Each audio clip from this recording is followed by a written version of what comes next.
السلام علیکم طلباء، کیسے ہیں آپ؟ امید ہے آپ سب خیریت سے ہوں گے۔ میں ہوں قاسم ترابی، آپ کا استاد۔ جیسا کہ آپ جانتے ہیں کہ اس سے پہلے ویڈیو میں ہم نے سبق نمبر 19 کا جو ہے وہ مطالعہ کیا تھا، محکمہ شہری دفاع، اور اس میں ہمیں جو ہے یہ بتایا گیا کہ محکمہ شہری دفاع جو ہے ہنگامی حالات میں کس طرح جو ہے وہ لوگوں کی مدد کرتا ہے۔ تو آج اس ویڈیو میں ہم جو ہے اس کی مشق کریں گے۔ جیسا کہ آپ بیٹا جانتے ہیں کہ ہر سبق کے بعد ایک مشق ترتیب دی جاتی ہے اور اس مشق میں کچھ سوالات پوچھے جاتے ہیں۔ ان سوالات کے پوچھنے کا مقصد فقط یہ ہوتا ہے کہ تاکہ بچے کا جائزہ لیا جا سکے کہ جو سبق اس نے پڑھا ہے اس کے ذہن نشین ہے یا نہیں ہے، اور وہ اس سے متعلق پوچھے جانے والے سوالات کے جواب دے سکتا ہے یا نہیں دے سکتا۔ تو چلتے ہیں اپنی مشق کی طرف اور دیکھتے ہیں اس میں کیا کیا سوالات پوچھے گئے ہیں۔ مشق سوال نمبر 1 ہے، سبق کے مطابق درست جواب کے گرد دائرہ لگائیے۔ الف، پاکستان میں محکمہ شہری دفاع کا قیام کب عمل میں آیا؟ 1947 میں، 1951 میں، 1965 میں، 1971 میں۔ درست جواب ہے 1951 میں۔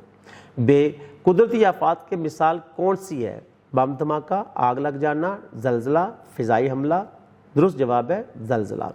جیم، ابتدائی طبی امداد کا مقصد ہوتا ہے مالی نقصان کو روکنا، جانی نقصان کو کم سے کم کرنا، مکانات کی تعمیر، بارش کی پیش گوئی۔ درست جواب ہے جانی نقصان کو کم سے کم کرنا۔ دال، ایدی فاؤنڈیشن ادارہ ہے تجارتی، فلاحی، تعلیمی، تحقیقی۔ درست جواب ہے فلاحی۔ ہے، قدرتی آفات میں امدادی خدمات فراہم کرتا ہے ہلال احمر، واپڈا، اسٹیٹ بینک، PIA۔ درست جواب ہے ہلال احمر۔ سوال نمبر 2 ہے، سبق کے مطابق موضوع الفاظ لکھ کر خالی جگہ پر کیجیے۔ الف، پاکستان ایک خالی جگہ ملک ہے، خالی جگہ میں آئے گا ترقی پذیر۔ بے، ابتدائی طبی امداد کا مقصد خالی جگہ کو کم سے کم کرنا ہے، خالی جگہ میں آئے گا جانی اور مالی نقصان۔ جیم، محکمہ شہری دفاع کا قیام خالی جگہ میں ہوا، خالی جگہ میں آئے گا 1951۔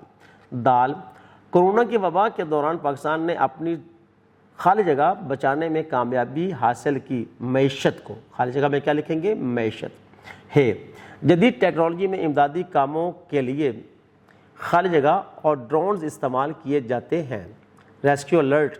خالی جگہ میں کیا لکھیں گے؟ Rescue alert. واو، پاکستانی قوم دنیا میں سخاوت اور خیرات کے حوالے سے خالی جگہ مقام رکھتی ہے، خالی جگہ میں آئے گا نمایاں۔ زے، رضاکار کسی بھی ملک کے لیے ایک قیمتی خالی جگہ ہے، تو خالی جگہ میں آئے گا سرمایہ۔ ہے، محکمہ شہری دفاع ایک خالی جگہ ادارہ ہے، تو خالی جگہ میں لکھا جائے گا تربیتی۔ تو ہنگامی حالات سے نمٹنے کے لیے عوامی شعور اور خالی جگہ نہایت ضروری ہے، خالی جگہ میں لکھیں گے ان کی عملی تربیت۔ یہ خالی جگہ بھی قدرتی آفات سے نمٹنے میں اہم کردار ادا کر سکتی ہے، تو یہاں پہ لکھا جائے گا خالی جگہ میں جدید ٹیکنالوجی۔ سوال نمبر 3 ہے، دیے گئے سوالات کے مختصر جوابات تحریر کیجیے۔ الف، پاکستان میں قدرتی آفات کی چند مثالیں لکھیے۔ جواب، طوفان، زلزلے اور وبائی امراض وغیرہ۔ بے، ابتدائی طبی امداد کی اہمیت کیوں ہے؟ اس سے ہنگامی صورتحال میں جانی اور مالی نقصانات پر قابو پایا جا سکتا ہے۔ جیم، محکمہ شہری دفاع کا قیام کب عمل میں آیا؟ جواب، محکمہ شہری دفاع کا قیام 1951 میں عمل میں لایا گیا۔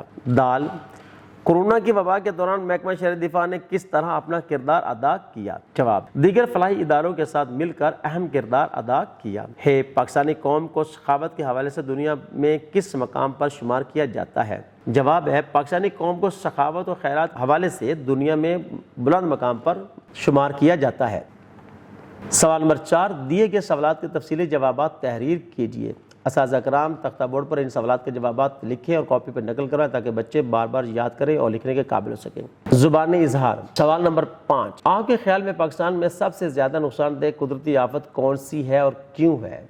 اساتذہ کرام اس سوال کا جواب جو تختہ بورڈ پر لکھیں اور بچوں کو سمجھائیں کہ یہ پاکستان کے لیے کیوں زیادہ مہلک ہے اور اس کی وجوہات بھی بتلائیں۔ سوال نمبر 6، اگر آپ کسی حادثے یا آفت کے وقت موقع پر موجود ہوں تو متاثرہ افراد کی کس طرح مدد کریں گے؟ اساتذہ کرام بچوں کو جو ہے وہ تختہ بورڈ پر لکھ کر بتلائیں کہ اگر ایسا واقعہ ہمارے سامنے پیش آ جائے تو ہم کس طرح جو ہے وہ اس پہ لوگوں کی امداد کر سکتے ہیں اور اپنا کس طرح اہم سے اہم کردار ادا کر سکتے ہیں۔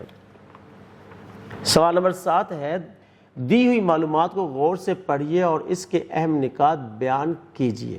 اساتذہ کرام اس تمام جو ہے وہ معلومات کو پڑھیں اور ان کے اہم نکات جو ہیں وہ بورڈ پر لکھیں اور بچوں کو سمجھائیں کہ ان کے جو ہے وہ کیا فوائد ہیں اور یہ کیوں ضروری ہیں اور ان کے سمجھنے سے یا ان کی تربیت حاصل کرنے سے ہم کس طرح جو ہے وہ اپنا اہم کردار ادا کر سکتے ہیں۔ لفظوں کا کھیل۔ نمبر 8، درج ذیل الفاظ کے جملے بنائیے۔ اساتذہ کرام ان الفاظ کے جملے تختہ بورڈ پر لکھیں اور بچوں کو کاپی پہ نقل کروائیں تاکہ بچوں میں الفاظ کو جملے میں استعمال کرنے کی صلاحیت پیدا ہو، کیونکہ جملے میں بہت ساری چیزیں ملتی ہیں، اس میں حروف بھی استعمال ہوتے ہیں، اس میں حروف جار بھی ہوتے ہیں اور اس میں افعال و افعال مفعول کا استعمال ہوتا ہے تاکہ بچے کو سمجھ آ جائے کہ ایک لفظ کو یا ایک محاورہ کو جملوں میں کس طرح استعمال کیا جا سکتا ہے۔ زبان شناسی۔ اسم جمع۔ اسم جمع وہ اسم ہوتا ہے جو بظاہر تو واحد معلوم ہوتا ہے لیکن اس کے معنی ایک سے زیادہ یا جمع کے ہوتے ہیں، مثال کے طور پر قوم، لشکر، جماعت وغیرہ۔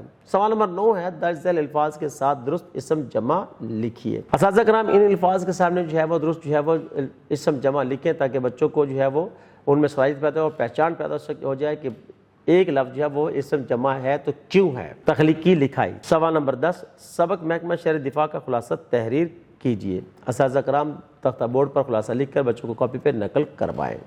سوال نمبر 11، قدرتی آفات کے دوران رضاکاروں کے کام کو خراج تحسین پیش کرتے ہوئے ایک مختصر عبارت لکھیے۔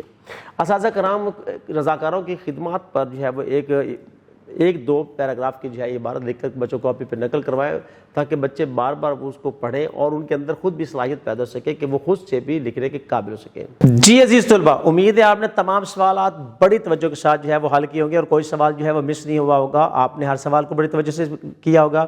اس طرح آپ کے پاس جو ایک بہترین نوٹس بک جو ہے وہ تیار ہو چکی ہوگی جسے آپ بار بار پڑھ سکتے ہیں، یاد کر سکتے ہیں اور اگر کوئی سوال بھول جائے تو دوبارہ سے پڑھ سکتے ہیں اور اس طرح بار بار یاد کر کے آپ امتحانات میں بہترین اور کارکردگی کا مظاہرہ کر سکتے ہیں اور اچھے نمبروں سے کامیاب ہو سکتے ہیں۔ جی بیٹا، اس کے بعد ہم ملیں گے ہم ایک نئی ویڈیو میں ایک نئے جو ہے وہ سبق کے ساتھ، تب تک کے لیے اجازت دیجیے، اپنا بہت زیادہ خیال رکھیے گا۔ اللہ حافظ۔